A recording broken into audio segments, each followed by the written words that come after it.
आदरणीय दर्शकवृन्द, इन्डिजिनियस टेलिभिजनको तर्फबाट म धनबहादुर मगरको नमस्कार। आज हामीले हाम्रो पाहुनाको रूपमा नहेन्द्र खड्काज्यूलाई हाम्रो स्टुडियोमा निम्त्याएका छौँ। उहाँ हुनुहुन्छ राष्ट्रिय भूमि आयोगका उपाध्यक्ष र अखिल नेपाल किसान महासङ्घका महासचिव हुनुहुन्छ। उहाँले नेपालको कृषि क्षेत्रमा धेरै ठुलो योगदान गर्दै आउनुभएको छ र उहाँले नेपाली कृषि क्षेत्रको भूमिमा विशेष गरी भूमिमा पनि दखल राख्नुहुन्छ। उहाँलाई हामीले आज हाम्रो कृषि हाम्रो संस्कृति कार्यक्रम अन्तर्गत निम्त्याएका छौँ। नमस्कार उपाध्यक्षज्यू। नमस्कार धन्यवादजी। अलिकति हजुरको थोरै मात्रै संक्षिप्तमा परिचय पाउनु। म चाहिँ अहिले नेपाल सरकारले भूमिहीन दलित, भूमिहीन सुकुम्बासी र अव्यवस्थित बसोबासीलाई जग्गा उपलब्ध गराउने प्रयोजनको लागि नेपाल सरकारले गठन गरेको राष्ट्रिय भूमि आयोगको उपाध्यक्ष तथा प्रवक्ता हुँ।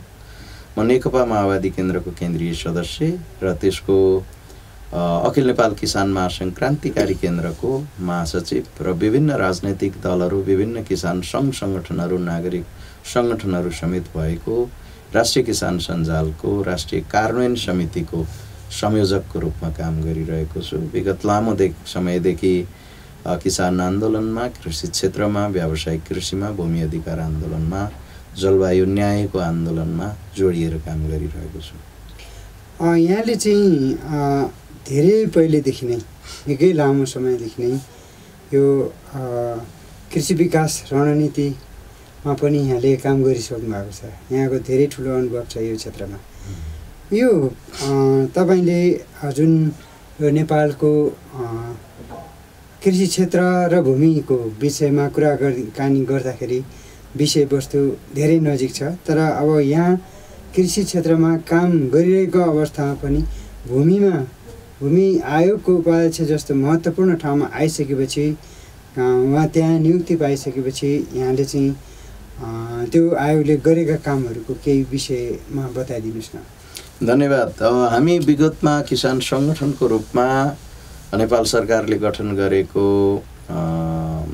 तयारी गरेको नेपालको 20 वर्ष दीर्घकालीन कृषि रणनीति निर्माण गर्ने सन्दर्भमा त्यहाँ थियौँ र त्यो चाहिँ एपीपी एग्रिकल्चर पर्सपेक्टिभ प्लान जो थियो त्यसलाई रिप्लेस गर्ने ढङ्गले संविधान घोषणा हुनुभन्दा अगाडि त्यो तयार भएको थियो र त्यो अहिले रिभ्यूको चरणमा छ।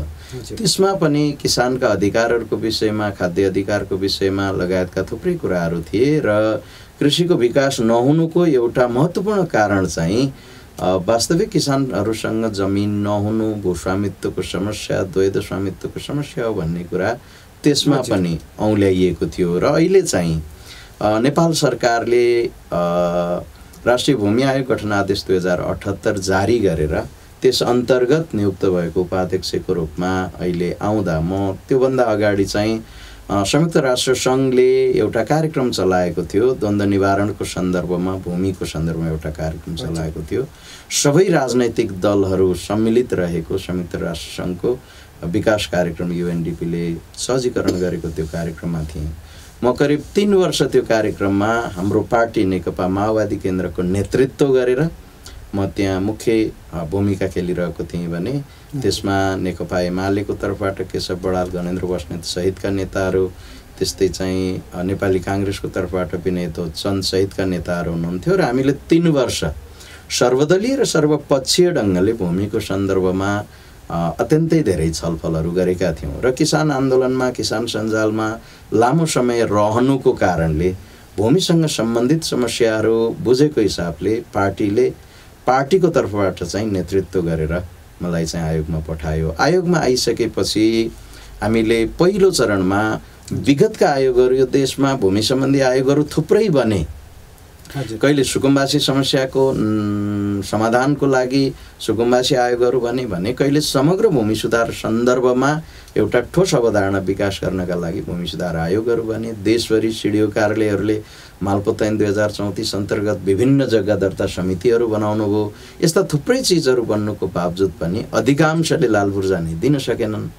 जसले दिएका अलिअलि लाल पूर्जा दिए ती पनि कोही अदालतमा छन्, कोही अख्तियारमा छन् वा ती कार्यान्वयन भएका छैनन्, हुन सक्ने अवस्थामा छैनन्। ती आयोगहरू र यसभन्दा अगाडि पनि एउटा आयोग गठन गरिएको थियो जसले एक प्रकारले कुनै पनि सन्तोषजनक खालको काम गर्न नसकेको अवस्थामा त्यसलाई विघटन गरेर नयाँ आयोग बनाइएको स्थितिमा विगतका आयोगहरूले काम गर्न नसक्नुको कारण के हो, हामीले त्यसलाई पत्ता लगाउने, त्यसका कमजोरीहरूलाई अध्ययन गर्ने कोसिस गऱ्यौँ पहिलो। दोस्रो, ती आयोगहरूले गरेका कामहरूको सकारात्मक पक्षहरू के हुन्, तिनलाई कसरी संस्थागत गर्ने भनेर अध्ययन गऱ्यौँ। त्यसपछि हामीले कार्यविधिहरू जो चाहिँ अत्यन्तै धेरै जनतालाई दुःख पाउने, हजुर भन्दै कोठा चाहिँ धाउनुपर्ने, अफिस धाउनुपर्ने थियो, त्यस्ता खालका कार्यविधिहरू जो थिए तिनलाई सरल बनाएर एकपटक फारम भरेपछि भूमिहीन दलित र भूमिहीन सुकुम्बासीले उजुरबाजुर परेको हकमा बाहेक एकैचोटि लाल पूर्जा यो भूमिहीन दलित कहीँ पनि कार्यालय धाउनै नपर्ने, भूमिहीन दलित र भूमिहीन सुकुम्बासी अव्यवस्थित दोस्रोलाई फारम पनि स्थानीय तह मार्फत वडामा फिल्डमै गएर भराउने, जग्गा नापजाँच पनि फिल्डमै गर्ने, सबै कामहरू फिल्डबाटै गर्ने। एकपटक मात्रै जग्गा दर्ता गर्ने भनेको फिल्ड बुकमा नाम लेखाउनका लागि सदरमुकाममा आयो भने सकियो भने अझ त्यो पनि स्थानीय तहमै लगिदिनुहोस् भनेका छौँ हामीले। त्यसपछि अव्यवस्थित बसोबासीहरूको हो भने उहाँहरूले शुल्क तिर्नका लागि एकचोटि आयो भने, नभए लाल पूर्जा पनि उहाँहरूको गाउँमा नै लगेर वितरण गर्ने गरेर अत्यन्तै सरल खालका कार्यविधिहरू बनायौँ। त्यसपछि अहिलेसम्म हामीले 700 अब अहिले 3 तहका सरकारहरू छन्। सङ्घीय सरकारको प्रतिनिधिको रूपमा राष्ट्रिय भूमि आयोग छ भने स्थानीय तहको सरकारहरू छन्, उनीहरूसँग मिलेर राष्ट्रिय भूमि आयोगले काम गरिरहेको छौँ। त्यसलाई राष्ट्रिय भूमि आयोगले गर्ने कामहरू र स्थानीय तहले गर्ने कामहरूलाई बाँडफाँड गर्न, ऐन र नियमावलीले दिएका अधिकारहरू प्रयोग गरेर बाँडफाँड गर्नका लागि हामीले कार्यसहमति पत्रमा हस्ताक्षर गर्छौँ, सम्झौता गर्छौँ। त्यसरी गर्नेलाई हामीले कार्यसहमति पत्रमा हस्ताक्षर भन्छौँ। अहिलेसम्म 753वटा स्थानीय तहहरूमध्ये 717वटा स्थानीय तहहरूसँग कार्यसहमति पत्रमा हस्ताक्षर भएको छ र सहकार्यको प्रक्रिया अगाडि बढेको छ। अरूमा हुँदैछ, केही तराईका केही जिल्लाहरू र हिमाली क्षेत्रका केही जिल्लाहरू बाँकी छन्।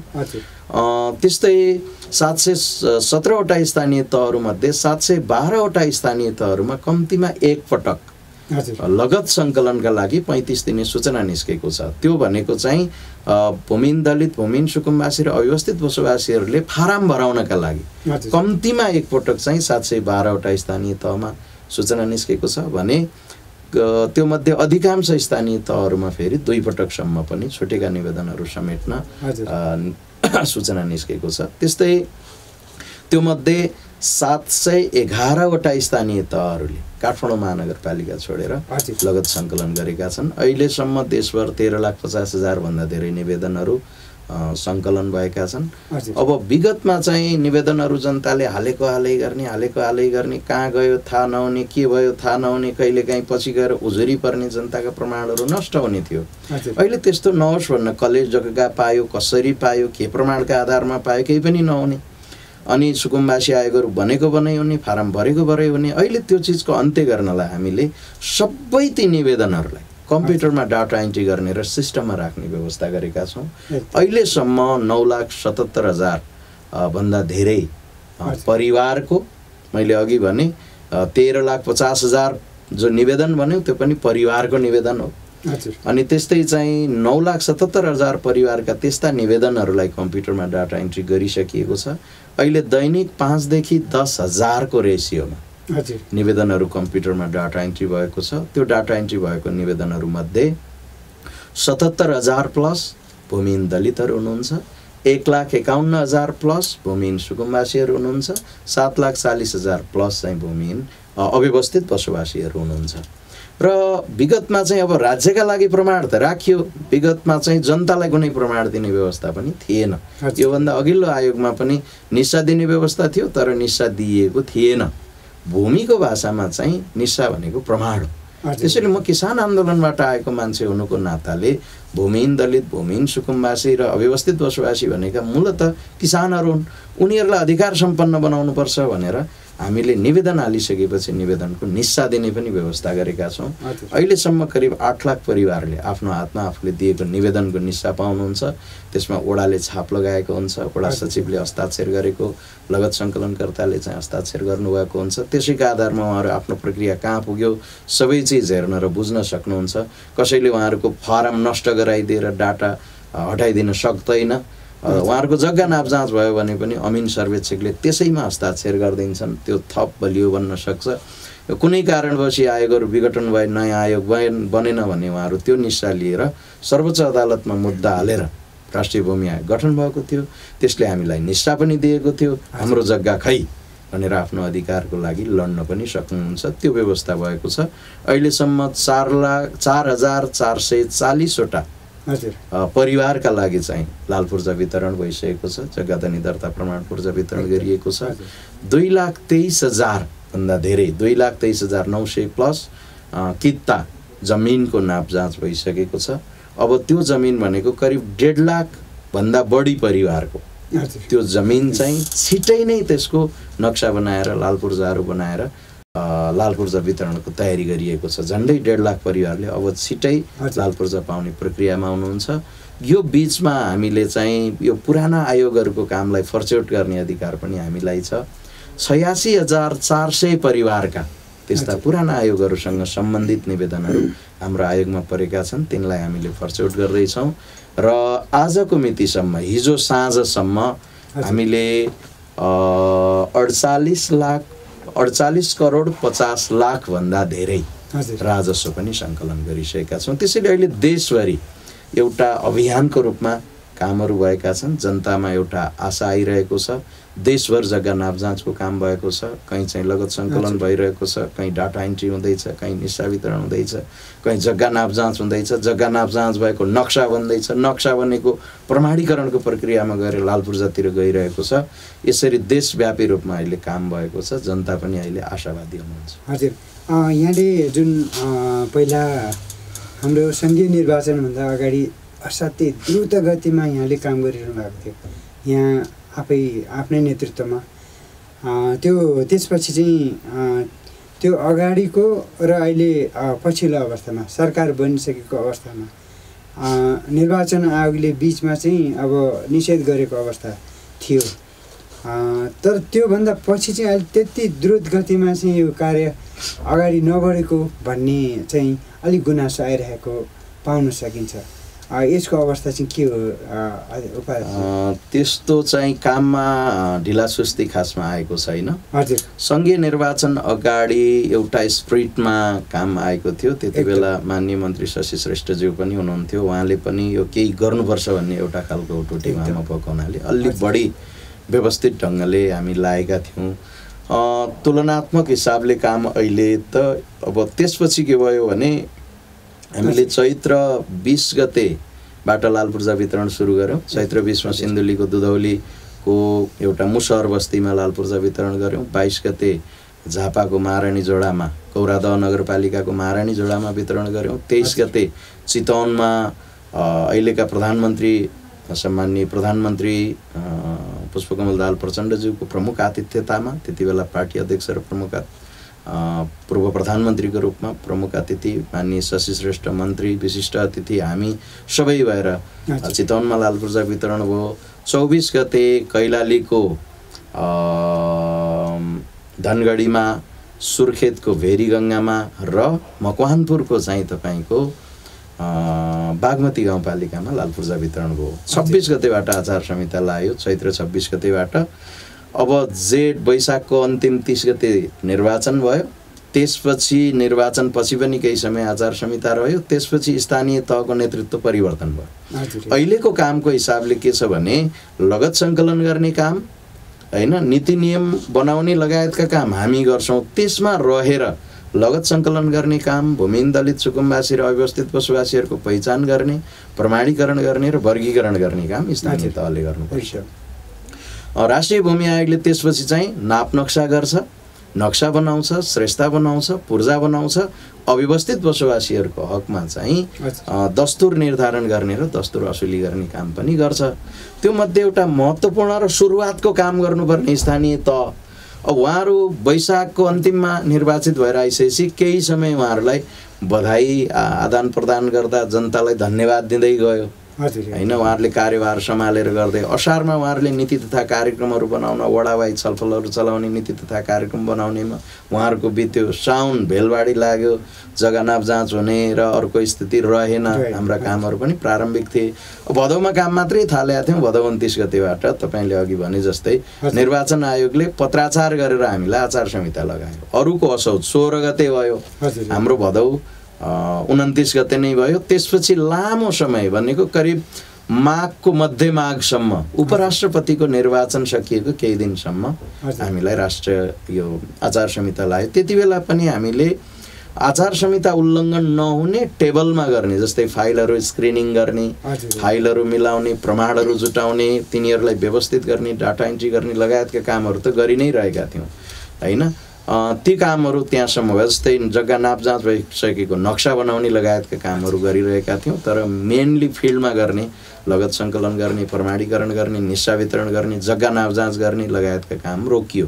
अब त्यसपछि चाहिँ नयाँ सरकार आउने स्थिति भयो। तत्कालीन चाहिँ भूमि मन्त्री नयाँ आउनुभयो। उहाँले चाहिँ आयोगको कामलाई गति दिने भन्दा पनि उहाँले चाहिँ त्यो आयोगलाई विघटन गर्ने र कामलाई अवरोध गर्ने खालका चाहिँ गतिविधिहरू गर्नुभयो। लाल पूर्जा तयार भएका लाल पूर्जाहरू वितरण गर्न हामीले प्रस्ताव राख्दा समेत पनि उहाँ अनुपस्थित हुनुभयो, जानु भएन। त्यसपछि फेरि गठबन्धन परिवर्तन भइसकेपछि नयाँ भूमि मन्त्री आउनुभयो। केही समय उहाँले सबै चिजहरूलाई बुझ्नका लागि पनि लाग्यो। तर आयोगको काम फेरि रोकिएको छैन। म के भन्न चाहन्छु भने त्यति बेला मलाई जहाँसम्म लाग्छ निर्वाचनको अन्तिम हुँदा हामी 4 लाख पनि डाटा एन्ट्री भएको थिएन हैन। 3-4 लाखको आसपासमा थियो भने अहिले चाहिँ डाटा एन्ट्री तपाईँको 9,77,000 पुगेको छ हैन। निस्सा वितरण 8 लाख भन्दा बढी भएको छ। जग्गाको लाल पूर्जा वितरण पनि 2000 पनि पुगेको थिएन, अहिले 4440 भएको छ। त्यस्तै चाहिँ यता जग्गा नापजाँचको कुरा गर्नुहुन्छ भने 2,23,000 किता जमिन चाहिँ जो नापिएको छ। यो कामहरू ठुलो रूपमा भइरहेको छ। तर यो पछिल्लो चरणमा हाम्रो नापी प्राविधिकहरू कम हुनुहुन्छ। भएका मध्ये पनि लोकसेवामा नाम लिँदै जाँदै गर्ने हुनाले 600 दरबन्दी मध्ये 200 घटेर 400 मा आएको छ। त्यस कारणले चाहिँ काम जुन गतिमा अझ जानु पर्थ्यो थोरै कम हुन लागेको छ। अब फेरि त्यो 200 पनि दरबन्दी हामी थप्छौँ। काम चाहिँ गतिमै छ, हामी देशैभरि लगाइरहेका छौँ। अनि यो पछिल्लो चरणमा चाहिँ कामहरू हुन थालिसकेपछि कैयौँ ठाउँहरूमा बाधा अवरोध गर्न खोज्ने कोसिसहरू पनि भएको छ। नापीको नेतृत्वका कारणले पनि कतिपय चिजहरू अलि एउटा कमान्ड फुल्ली भएको थिएन, अहिले त्यो नयाँ ट्र्याकमा जाँदैछ। अहिले नापी मालपोत सबैतिरबाट सहयोग भइरहेको छ। केही अस्पष्टताहरूका कुराहरू, काम गर्ने सन्दर्भमा विकास भएका नयाँ घटनाक्रमहरू, जस्तै आउने कैयौँ कानुनी जटिलताहरू छन्। अहिले चाहिँ हामीले ती जटिलताहरू फुकाउनका लागि बढी फोकस गरिरहेका छौँ। त्यसैले फिल्डमा अलि कम थियौँ हामी बिचमा, तर अहिले फेरि नयाँ गति आइसकेको छ। काम रोकिएको छैन, अगाडि बढिरहेको छ। हजुर, एकदम महत्त्वपूर्ण जानकारी दिनुभयो यहाँले। नेपालको एउटा जुन भूमिहीन सुकुम्बासीहरूका लागि जुन महत्त्वपूर्ण काम गर्नुभएको छ, यहाँहरूलाई हाम्रो टेलिभिजनको तर्फबाट धन्यवाद दिनुपर्छ। अब छ नि यो यहाँले भने जस्तै यहाँ त कृषि विज्ञ पनि हुनुहुन्छ, यहाँ कृषिको एउटा किसान नेता पनि हुनुहुन्छ। अब भूमि र कृषि र भूमि एक आपसमा जोडिएको विषय हुन्। यहाँ सबैलाई थाहा भएकै कुरा हो। भूमि बिना कृषि हुन्न, कृषि बिना पनि हामी कोही पनि बाँच्न सक्दैनौँ। नेपालको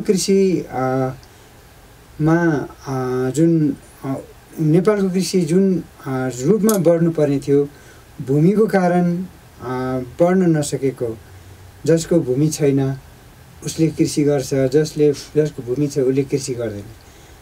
यो अवस्थामा यहाँले चाहिँ यो तालमेललाई चाहिँ कसरी मिलाउँदाखेरि हाम्रो देशको कृषि अगाडि बढ्न सक्छ जस्तो लाग्छ यहाँलाई चाहिँ?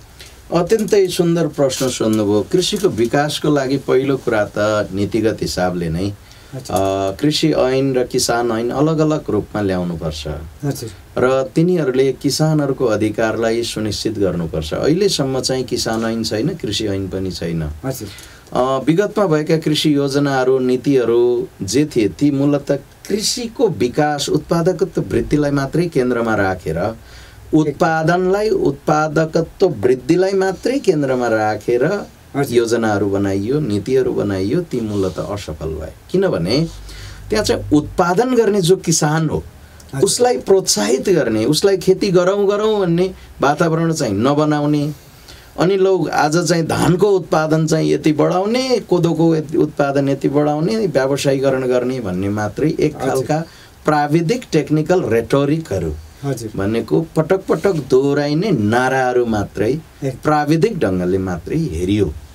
खेती गर्नलाई, धानको उत्पादकत्व बढाउनका लागि धान खेती गर्ने किसानहरूलाई खुसी बनाउनुपर्छ भन्ने खालको जो खालको ऐनहरू, नियमहरू, नीतिहरू, योजनाहरू बन्नु पर्थ्यो ती अहिलेसम्म बन्न सकेनन्।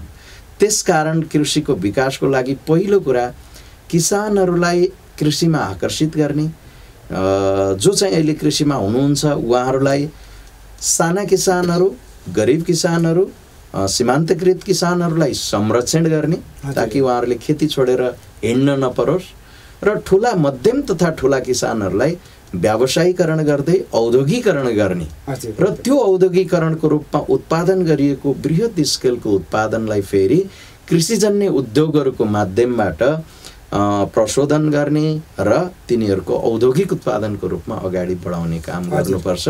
यो हाम्रो कृषि क्रान्तिको आधार हो। त्यसका लागि सबै किसानहरूलाई, फेरि साना ठुला सबै किसानहरूलाई आवश्यक मल, बिउ, विषादीहरू, जे जस्ता चिजहरू, पशुपालक किसानहरूका लागि चाहिने दाना हैन, सप्लिमेन्टहरू, न्युट्रिसनल सप्लिमेन्टहरू, खोपहरू लगायतका चिजहरू समयमा उपलब्ध गराउनुपर्छ। इतिहासमा पहिलो पटक यसपटक खेती गर्ने किसानहरूले नेकपा माओवादी केन्द्रका अध्यक्ष प्रचण्ड प्रधानमन्त्री भएपछि नेपालको इतिहासमा पहिलो पटक जनताले खेती गर्ने समयमा रासायनिक मल पाउन सके। यसपटक जनताले लामो क्यू बस्नु परेन, मल किन्न जाँदा भिडभाड भएर प्रहरीको लाठी खान परेन। यो इतिहासमा पहिलोचोटि भएको यो शुभ सङ्केत छ। यसरी नै समयमा मल बिउहरू उपलब्ध गराउनुपर्छ, कृषि औजारहरूको प्रयोग गर्ने वातावरण बनाउनुपर्छ। हाम्रो देशबाट व्यापक रूपमा चाहिँ युवाहरू विदेशमा गएको हुनाले नेपालको खेती चाहिँ मुख्य रूपमा अहिले चाहिँ महिलाहरूमा आधारित छ। त्यसैले महिला मैत्री प्रविधिहरू, महिला मैत्री चाहिँ कृषि औजारहरू हैन, जस्तै ट्र्याक्टरहरू नै हो भने ठुलो ठुलो बल चाहिने भएन, महिलाहरूले पनि चलाउन सक्ने खालको मिनी टिलरहरू दिनु पर्यो। त्यसका लागि अनुदानहरूको व्यवस्था गर्नु पर्यो। महिलाहरूलाई प्राथमिकता दिएर अनुदानका व्यवस्थाहरू गर्ने र उनीहरूलाई आत्मनिर्भर बनाउने खालका कार्यक्रमहरू ल्याउनु पर्यो। यसरी गर्न सकियो भने, त्यसलाई त्यसको नीतिमा रहेर काम गरियो भने हाम्रो कृषि अगाडि बढ्न सक्छ। त्यसैले त्यसको लागि दुईटा कुरा मूल आधारको रूपमा लिनुपर्छ भन्ने लाग्छ मलाई। एक, साना किसान, सीमान्तकृत किसानहरूका लागि संरक्षण गर्ने नीति लिने हैन, उनीहरूलाई खेती गर्ने वातावरण जुटाइदिने, खेतीबाट जीविका पुग्दो हिसाबले खाना लाउन सक्ने व्यवस्था गर्ने भने मध्यम किसान र ठुला किसानहरूलाई औद्योगिकरण गर्ने, व्यापक रूपमा बृहत रूपमा चाहिँ उत्पादन गर्ने, त्यसलाई कृषि उद्योगमा प्रयोग गर्ने, राष्ट्रिय बजारमा खपत गर्ने, बढी भएको कुरा एक्सपोर्ट गर्नका लागि पनि सहजीकरण गर्ने पहिलो कुरा। दोस्रो कुरा चाहिँ हाम्रो खेती प्रणाली दिगो छैन। त्यसैले हाम्रो खेती प्रणालीलाई जैविक विविधतामा आधारित जलवायुसँग घुलमिल हुन सक्ने दिगो कृषि अपनाउनुपर्छ। त्यसका लागि हामीले रासायनिक मल र विषादी, जसको कारणले माटो मरिरहेको छ, जीवजन्तुहरू मरिरहेका छन्, जैविक विविधता क्षय हुँदैछ, नष्ट हुँदैछ र मान्छेको स्वास्थ्य पनि प्रभावित भइरहेको छ, त्यो रासायनिक मल र विषादीको प्रयोगलाई घटाउँदै अन्ततोगत्ता रासायनिक मल र विषादी बिना खेती गर्न सकिने खालको वातावरण ल्याउनुपर्छ। त्यो भनेको भोलिबाटै रासायनिक मल छोड्नुहोस् भन्ने, रासायनिक मलको आयात बन्द गर्ने यो होइन। घटाउँदै जलवायु मैत्री र जैविक विविधतामा आधारित, जस्तै धानका खेतहरूमा अजोलाहरू चाहिँ इन्क्युबेट गर्न थाल्ने, त्यस्तै हाम्रा युरिया मलमा 46% नाइट्रोजन हुन्छ, तर हावामा 78% हुन्छ। हजुर। हावाको नाइट्रोजनलाई अटोमेटिक जमिनमा ल्याइदिने खालका सयौं खालका जीवाणुहरू छन्, नाइट्रोजन फिक्सिङ ब्याक्टेरिया।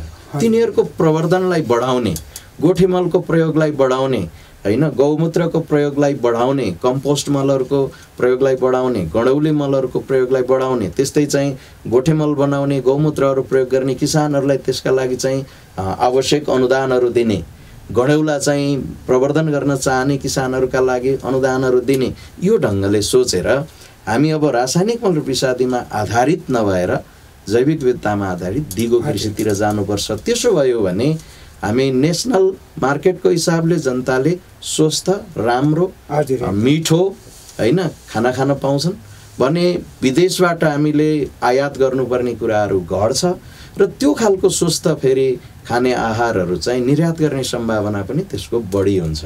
त्यसकारण हामी त्यतातिर जानुपर्छ। त्यो भयो भने हाम्रो कृषि रूपान्तरण हुन सक्छ। तेस्रो कुरा चाहिँ किसानहरूलाई उनीहरूका हकित र अधिकारहरू सुनिश्चित गर्नुपर्छ। किसानहरूको देशभर सबको परिचय पत्र छ।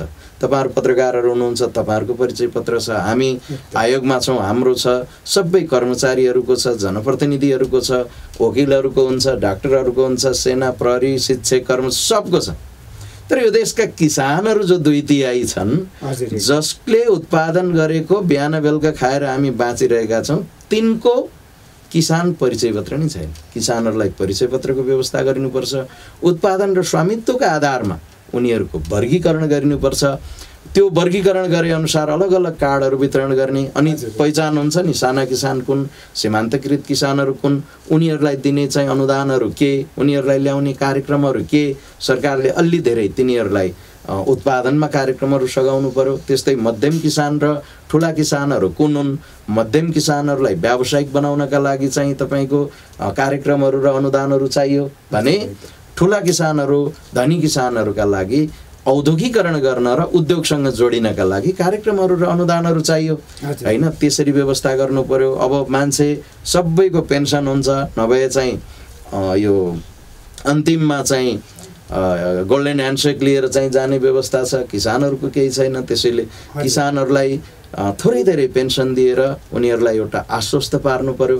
त्यति भयो भने, अनि यो कृषि यान्त्रिकरणलाई प्रवर्धन गर्नु पर्यो। यति भयो भने युवाहरू पनि कृषिमा आकर्षित हुन्छन्। युवाहरू जति धेरै कृषिमा आकर्षित हुन्छन्, नयाँ नयाँ प्रविधिको विकास र प्रसार त्यति नै हुन्छ र हाम्रो देशको कृषि अगाडि बढ्न सक्छ। अब तपाईले यहाँनिर सोधेको एउटा चाहिँ भूमिसँग जोडिएको प्रश्नको कुरा छ। समग्रतामा त्यसको लागि भूमि सुधार नै हुनुपर्छ। हाम्रो संविधानले भनेको वैज्ञानिक भूमि सुधार नै हुनुपर्छ।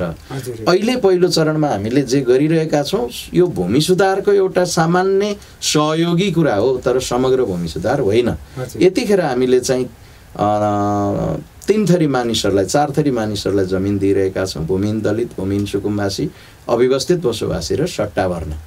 अब यो भूमिहीन दलित र भूमिहीन सुकुम्बासी भनेको देशभर कहीँ कतै लाल पूर्जा नभएका, कहीँ कतै जमिनै नभएका, वा जे जति जमिन छ त्यसको लाल पूर्जा नभएका मानिसहरू हुनुहुन्छ, हैन। अब उहाँहरूको लाल पूर्जा नभएको कारणले त्यसको जमिनको खरिद बिक्री हुँदैन, त्यसको चाहिँ तपाईको करतिर तिर्ने कुराहरू समस्या छ। त्यसलाई बैंकमा कतै धितो कर्जा राखेर केही काम गरौँ भने पनि हुँदैन। अब गोठै बनाऊ, घर बनाऊ भन्यो भने पनि, खोर बनाऊ भन्यो भने पनि नक्सा पास हुँदैन। ती किसानहरूले हामीले लाल पूर्जा वितरण गरेपछि त्यहाँबाट लाभ पाउन सक्नुहुन्छ। उहाँहरूले लाल पूर्जा पाउनुहुन्छ, घर गोठको नक्साहरू बन्न थाल्छ। उहाँहरूले त्यो 10 वर्षसम्म उहाँहरूले बेच्न पाउनुहुन्न, त्यसकारण जमिनको सुनिश्चितता पनि रहन्छ। त्यसपछि उहाँहरूले यो भूमिहीन हुने गरेर फेरि 10 वर्षपछि पनि बेच्न पाउनुहुन्न। यो बीचमा चाहिँ उहाँहरूले फेरि धितो गर्जा राख्न र खेतीपाती गर्न सक्नुहुन्छ। यसले त्यहाँ सहयोग गर्छ। अव्यवस्थित बसोबासीहरू भनेको चाहिँ देशभर कहीँ कतै लाल पूर्जा भएको जमिन भएका, तर सरकारी ऐलानी प्रति जग्गा कमाएर बसेका मानिसहरू हुन्, हैन। ऐन कानुनले दिन मिल्ने जमिन उहाँहरूको हकमा पनि भूमिहीन दलित र भूमिहीन सुकुम्बासी भन्दा अव्यवस्थित बसोबासीहरू आर्थिक रूपमा अलि माथि हुन्छ। त्यसकारण उहाँहरूले चाहिँ शुल्क तिरेर पैसा लिनुहुन्छ, के अरे जमिन लिनुहुन्छ। उहाँहरूको पनि त्यही समस्या हो, लाल पूर्जा हुन्न, नक्सा पास हुन्न, त्यसलाई बैंक धितो कर्जा राख्न सकिन्न, घर गोठ केही बनाउन सकिन्न भनेपछि अब उहाँहरू लाल पूर्जा पाइसकेपछि आफ्नो व्यावसायीकरणमा जान सक्ने, खेती ढुक्क भएर गर्न सक्ने स्थिति हुन्छ, हैन। सट्टा भर्ना भन्ने एउटा छ, त्यो भनेको चाहिँ कहीँबाट सरकारले निर्णय गरेर डिस्प्लेस गरेका अर्को ठाउँमा लगेर राखेका जनता हुन्।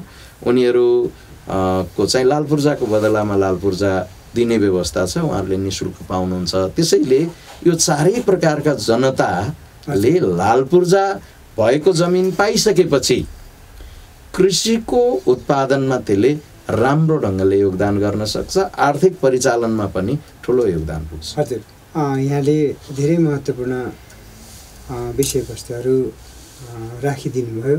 हामी कार्यक्रमको अन्त्यमा पनि आएका छौँ।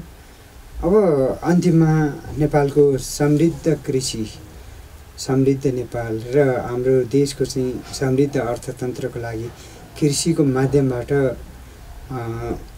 कसरी चाहिँ सम्पन्न गर्न सकिन्छ भन्ने कार्यक्रमको साथसाथै यहाँले थोरै आफ्नो विचार राखिदिनु हुन अनुरोध गर्दछु। धन्यवाद। मूल कुरा हाम्रो देशको संविधानले हामीलाई समाजवादतिर अगाडि बढ्ने कुरा भनेको छ। त्यसका लागि कृषि क्रान्ति गर्ने, कृषिलाई व्यावसायीकरण गर्ने, किसानहरूको जीवनमा समृद्धि ल्याउने कुरा महत्त्वपूर्ण कुरा हो। कृषिलाई उद्योगसँग जोड्ने, औद्योगिकरणबाट रोजगारी सिर्जना गर्ने, व्यापक रूपमा उत्पादनमूलक पुँजीको विकास गर्ने, त्यस्तै चाहिँ उत्पादनमूलक चाहिँ उद्योगहरू बढिसकेपछि स्वदेशी उत्पादनहरू बढ्छन्, त्यसले राष्ट्रिय आन्तरिक उत्पादन बढ्छ, आन्तरिक खपत पनि बढ्छ भने यो विदेशी आयातहरू चाहिँ कम भएर जान्छ। जहिले अहिले धान, मकै लगायतका चिजहरू, कर्नफ्लेक्स जस्ता सामान्य चिजहरू पनि, आलु, प्याजहरू, लसुनहरू, दालहरू नै आयात गर्नुपर्ने स्थिति छ। व्यापक रूपमा हाम्रो खेती बढ्यो भने त्यस्ता चिजहरूको आयात गर्छ। त्यसैले कृषिको विकासबाट उत्पादनमूलक पुँजीको विकास हुन सक्छ। कृषि क्रान्ति गर्ने सन्दर्भमा यो अहिले भूमिहीनताको अन्त्य गर्ने चरणमा छ राष्ट्रिय भूमि आयोग। त्यसपछि समग्रतामा वैज्ञानिक भूमि सुधार गर्न सकिन्छ। त्यो भनेको बाँकी रहेको सबै सरकारी ऐन प्रति जग्गाहरू, हदबन्दीभन्दा बढिरहेको जग्गा, त्यस्तै खोलाले बिग्रिएको नदी उकासको जमिन, खोलाहरू नदीहरूले बिगारेको जमिनलाई उकास निकास र विकास गरेर त्यहाँ पनि खेती गर्ने, अन्य चाहिँ प्रयोजनहरू गर्ने गरेर समग्र वैज्ञानिक भूमि सुधार लागू गर्ने। त्यसो गर्दा चाहिँ आवासविहीनहरू त सामान्यतया अब रहन्न। त्यसो हुँदा सरकारलाई चाहिने केही निश्चित प्रयोजनका लागि जमिन चाहिन्छ भने त्यो प्रयोग गर्ने, बाँकी जमिन चाहिँ खेती गर्न चाहने जनतालाई कति चाहिन्छ भोगाधिकार सहित सहकारीहरू, कम्युनहरू वा समूहहरूका आधारमा चाहिँ वितरण गर्ने गरियो भने चाहिँ कृषि क्षेत्रको विकास पनि हुन्छ, किसानहरूको जीवनमा समृद्धि पनि आउन सक्छ। 65% जनसङ्ख्या रहेको किसानहरूको जीवनमा समृद्ध आएपछि मात्रै, ती किसानहरूको जीवन खुसियालीपूर्ण भए मात्रै समृद्ध नेपाल, सुखी नेपाली, खुसी नेपाली सम्भव छ। त्यो कुरा चाहिँ समाजवादी यो अवधारणा, विकासको अवधारणाका साथ अगाडि बढाउनुपर्छ। त्यो कुरा सम्भव छ। यही कुरा राख्दै यहाँहरूले आफ्नो लोकप्रिय यो इन्डिजिनस टेलिभिजनमा मलाई बोलाएर राष्ट्रिय भूमि आयोगको कामहरूको विषयमा र नेपालको कृषिको विषयमा आफ्ना विचारहरू राख्ने अवसर दिनुभयो। त्यसका लागि तपाईँलाई र समग्र टेलिभिजन परिवारलाई म हार्दिक आभार तथा धन्यवाद ज्ञापन गर्दछु। हजुर, यहाँलाई पनि हाम्रो यस इन्डिजिनियस टेलिभिजनमा आफ्नो अमूल्य समय दिएर यहाँसम्म आइदिनु भयो। त्यसको लागि यहाँलाई धेरै धेरै धन्यवाद। धेरै धेरै धन्यवाद छ।